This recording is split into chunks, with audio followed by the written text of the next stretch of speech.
어차피 정치 뉴스는 장윤선, 뉴스 공감에 대항마 없는 어정장 장윤선 기자 나와 계십니다. 안녕하세요. 네, 안녕하십니까. 네, 반갑습니다. 어정장은 과하다고 봅니다. 칭찬의 말도 예, 아유 겸양이 미도로. 아니요, 아닙니다. 예, 네. 예. 정치권도 이런 모습을 보여줬으면 좋겠다는 생각이 듭니다. 네. 자, 정치 얘기를 좀 해봤으면 좋겠는데요. 네. 국민의힘 전당대회 후보 등록이 이제 며칠 안 남은 거죠. 그렇습니다. 다음 주 초면은 이제 후보 등록이 마감되는데 한동훈 전 비대위원장 출마 어떻게 되는 겁니까? 하긴 하는 겁니까? 5시 50분 현재 TV조선의 단독 보도가 나왔는데요. 그래요? 23일 국회 소통관에서 출마 선언을 한다는 겁니다. 23일이면 나흘 뒤네요. 그렇습니다. 예, 네. 주말이 될 것 같은데요. TK, PK 의원 30명 명단도 30명이요? 예, 공유가 됐다는 거 보니까 상당히 포괄적인 어떤 한동훈 지지세를 모아서 출마 선언에 나설 걸로 보입니다. 그리고 근데 생각했던 것보다 세가 만만치 않은데요. 크다 이런 생각이 좀. 네. 그러니까 대체로 알려진 것은 수도권 원외위원장들이 나올 거라고 생각을 했는데 꼭 그렇지만은 않다라고 볼 수가 있을 것 같고요. 예. 중요한 포인트 중에 하나는 그 장소 섭외가 굉장히 중요하다고 오늘 이제 그 최측근인 장동혁 의원 장소도 메시지다 이런 얘기를 했었거든요. 장소의 정치학이란 말도 예, 있잖아요. 뭐 그런 얘기를 했었는데 그래서 예. 어디에서 할 거냐 이게 굉장히 중요한 포인트였는데 국회 소통관에서 하기로 한 것은 사실상 한동훈 위원장이 원외 정치인이기 때문에 네. 이런 원외의 한계를 여의도 정치의 어떤 복판에서 한번 세게 돌파를 해보겠다라는 네. 정면 돌파의 의지를 담은 거다라는 얘기가 나오고 있는데요. 내용도 왜 출마하느냐 뭐 여러 가지 구구한 비판들도 있지 않습니까? 네. 그래서 그런 것들을 다 담아서 강력한 메시지를 낸다고 하는데요. 실질적으로 어떤 내용이 발표될지는 좀 지켜봐야 될 것 같다라는 생각이 좀 들고 자 이렇게 되면 이제 한동훈 위원장이 원래는 25일 제일 마지막에 출마 선언을 할 걸로 알려져 있었는데 네. 그것이 아니라 생각보다 좀 빠르게 스텝을 밟기 시작한다면 그 밖에 다른 후보군들도 앞다투어 발표 출마 선언을 할 걸로 보이고요. 당초에 나경원 의원이 20일 출마 가능성이 있었는데, 네. 뭐 아닐 수도 있다, 뭐 고심 중이다, 이제 뭐 이런 등등의 얘기가 나오고 있어서 경우에 따라서는 앞서거니 뒤서거니 나경원 의원과 한동훈 위원장이 출마 선언을 발표하고 실제로 지지세를 모아가면서 당대표 선거의 흐름을 만들어가게 되지 않을까라는 생각이 좀 듭니다. 그러면 3자 구도는 거의 확실해진 거라고 봐야 되겠네요. 한동훈, 나경원, 네. 김재섭은 안 나오기로 했습니다. 안 나오기로 했습니까? 김재섭 위원장은 김재섭 의원은 제가 취재한 바로는 고심 끝에 출마를 안 하기로 최근에 무슨 모임에서 입장을 전했다는 것이고요.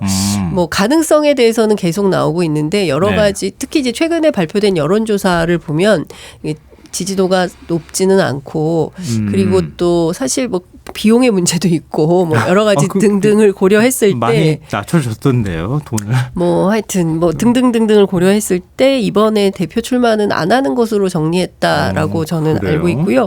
이제 그밖에 윤상현 의원, 그러니까 안철수 의원은 포기했기 때문에 윤상현 의원 출마 가능성이 있는 것이고요.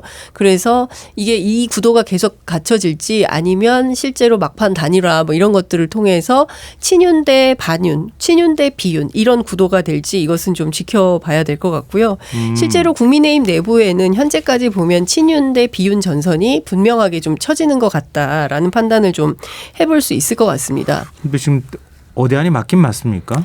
막상 딱 총선 올리고 난 다음에 전대 국면으로 급속히 들어가 버리면 그러면 상황이 좀 달라질 수 있다는 얘기가 자꾸 나오더라고요. 그렇습니다. 특히 이제 잘 아시는 것처럼 소위 이제 친윤계 영남 의원들 특히 이제 찐윤이라고 알려져 있는 이철규 의원 뭐 이런 분들이 적극적으로 라디오 인터뷰에 나와서 소위 이제 한동훈 대표설에 대해서 비토하는 그런 입장을 계속 발표를 하고 있지 않습니까? 심지어는 주변 사람들 주변이 뭐 이념이 의심스럽다는 얘기까지 하던데요. 예, 뭐 그 얘기도 있고 그리고 제가 최근에 이조 심판론을 들었습니다. 이철규, 조정훈 심판론을 들고 나오는 또 한동훈 쪽의 그 주장도 있고요. 또 반대로 이제 친윤계 쪽에서는 아니 뭐 그 검찰 중간 간부나 하던 사람을 법무부 장관 시켜가지고 누릴 거 다 누리게 했는데 이철규 의원은 뭐 그런 입장 밝히지 않았습니까? 네, 맞아요. 그런 얘기를 종합을 해보면 실제로 임기가 3년이나 남아있는 대통령 편에 서 있는 국회의원들이나 이제 그 정치인들 입장에서 볼 때는 한동훈 위원장으로 되겠냐라는 어떤 불안감. 그러니까 지난 선거에서 최소한의 뭐 비등한 어떤 의석수를 만들었다면 모르겠지만 네. 그게 아니라 굉장히 차이가 많이 벌어지는 108석밖에 못했기 때문에 그에 대한 책임을 지고 물러나겠다고 한 사람이 불과 몇 달도 되지 않아서 다시 또 여의도 정치의 복판에 서겠다는 것이 결국 우리에게 도움이 될 것인가 하는 포인트가 하나 있고요. 네. 또 다른 측면에서는 이 사람 당대표 되면 이준석처럼 또 대통령하고 싸울 텐데 이거 불안해서 살 수가 있냐. 특히나 대통령의 임기가 뭐 한 6개월이 남았다거나 이러면 모르겠는데 네. 앞으로 3년이나 남은 창창한 대통령의 시간이 있는데 그 사이에 계속 대통령 안티 노선을 걷는다고 한다면 이거 굉장히 부담스럽다. 특히 보수가 분열할 수 있다. 이런 차원에서 실제로 영남 보수가 굉장히 고민이 많다라는 얘기도 있고요. 실제로 전체 80만 당원 가운데 TK, PK 합치면 39.67%. 그러니까 거의 전체 당원의 40% 압도적으로 수가 많은 영남 지역에서 한동훈 위원장 괜찮을까에 대한 퀘스천 마크를 찍고 있는 분위기도 있고요. 여기에 반박해서 앞서 말씀드린 이조 심판론, 네. 이철규, 조정훈 심판론을 내걸고 있는 친한계에서는 이 당을 망친 주범은 친윤 찐윤이다. 그래서 친윤 찐윤을 청산하는 그날까지 깃발 세게 들고 싸워야 된다. 이렇게 얘기를 하고 있습니다. 그렇기 때문에 양자 간의 갈등 구도가 상당히 거세게 치열하게 맞붙을 가능성이 매우 높다. 정점에 윤석열 대통령이 있고 그렇습니다. 친윤 때문에 그러니까 윤 대통령이 아니라 친윤 때문에 당이 이렇게 망가졌어. 이렇게 얘기하고 친윤에서는 아니 한동훈 위원장 때문에 지난번 선거에 저렇게 진 거야. 맞습니다. 책임을 떠넘기고 있는 건데 국민들은 어떻게 생각할지 모르겠는데요. 네. 근데 결국은 대통령의 의지가 굉장히 중요하다고 얘기하잖아요. 맞습니다. 그동안에 안 된다 이런 얘기가 나왔던 이유가 윤 대통령이 한동훈 위원장 뭐 비토하고 있다고 하는 그런 설들이 계속 전해졌기 때문이기도 네. 하잖아요. 근데 중앙일보 보도에 굉장히 흥미로운 대통령실 고위 관계자가 있는데 전당대회에 대한 용산의 입장은 웨이트 앤 시다. 이렇게 얘기를 했다고 하는데 이게 무슨 의미입니까? 지켜보지만은 않을 것 같아요. 근데 이제 일단 이거는 용산의 개입은 없다. 이번 네. 선거에서 용산이 어떤 지난번에 사실은 김기현 대표를 만들어가는 과정에서 사실상 수직적인 당정 관계를 극복해야 된다라는 비판과 문제 제기가 상당히 격화됐었습니다. 그럼에도 네. 불구하고 지지율 4%짜리 후보를 결국에는 찻대고 포대고 아무 말도 하지 않으면 아무 일도 일어나지 않는다라는 식으로 해서 막 후보 정리를 하지 않았습니까? 그래서 네. 결국에는 이제 김기현 후보를 대표로 만들었었는데 그때처럼 하지 않을 거다라는 어떤 입장 표명이라고 볼 수 있는데요. 그런데 정말 그럴 것이냐 관련해서 제가 이제 그 대통령실에 비교적 적확한 정보를 가지고 있는 보수 우파 네. 관계자에게 들어봤더니 네. 어대윤이다 이런 얘기를 합니다. 어대윤? 윤상현? 어차피 대표는 윤상현? 막 이렇게 물어봤더니 그게 아니라 네. 어차피 국민의힘 대표는 윤석열 대통령의 마음에 들어야 된다라는 얘기를 하는 겁니다. 그러니까 어대윤은 대통령 마음이 굉장히 중요하다. 여전히 용심, 용산의 뜻이 관철되는 대표가 선출될 수밖에 없다. 그것은 앞서 말씀드린 대로 대통령의 임기가 여전히 3년이나 남아 있고요. 네. 그리고 아시는 것처럼 최상병 특검법 그리고 김건희 여사와 관련된 여러 의혹들을 담은 김건희 특검법 뭐 이런 특검 이슈들이 상당히 많이 남아 있어서 여당이 국회를 사실상 방탄 역할을 좀 해줘야 되는데 대통령과 대척점에 서서 경우에 따라서는 최혜병 특검법 재의결 합시다.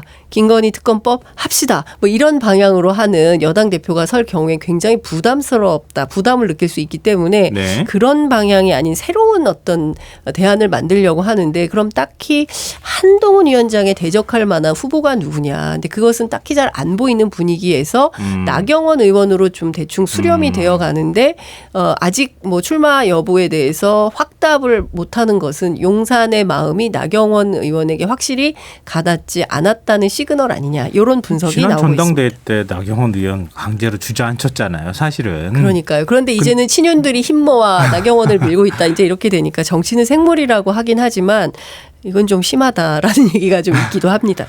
네, 하여튼 앞서 한동훈 위원장하고 같이 이제 그 출마 선언할 때 한 30명의 의원이 참석한다고 하는 거, 그 세가 과연 어느 정도 영향을 미칠까? 결국 조직세가 굉장히 중요하지 않겠습니까? 그렇습니다. 그 부분을 좀 한번 지켜보면 어떨까 싶고요.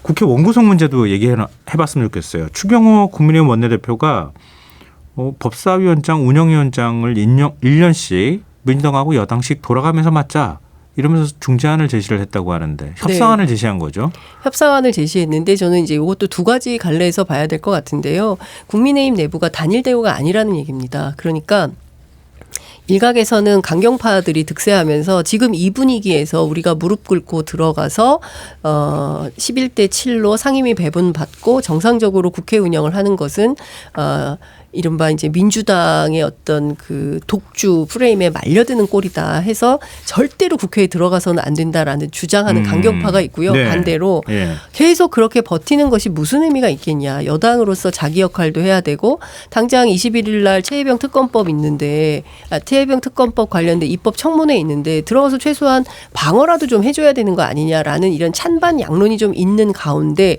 추경호 원내대표가 고육지책으로 1년씩 돌아가면서 하자라는 안을 낸 것 같습니다. 그러니까 1년은 민주당이 먼저 하고 그다음에 내년은 이제 국민의힘이 국회 법사위와 운영위를 맡아서 운영하는 게 어떻겠냐라고 얘기를 했는데요. 관련해서 민주당 쪽 취재를 해보니까 무슨 말씀이세요 지금? 박찬대 원내대표가 거절했다고 그런 얘기를 했는데요. 그러니까 중요한 포인트는 이런 것 같습니다. 원래 잘 아시는 것처럼 국회의원의 임기는 4년이고 전반기 2년, 후반기 2년 나누어서 국회 상임위를 배분해서 운영하고 있습니다. 근데 그걸 1년으로 쪼개서 하면 4번을 나누자는 건데 이건 그렇죠. 너무 심하다라는 얘기가 나오고 있기도 하고요. 큰 틀에서 이미 국회 사무처에서 의석수에 따라서 배분해서 11대 7로 배분을 하지 않았습니까? 이것을 수용하는 태도 가 민주주의를 그러니까 수용하는 그런 태도가 아니겠냐라는 얘기도 나오고 있고요.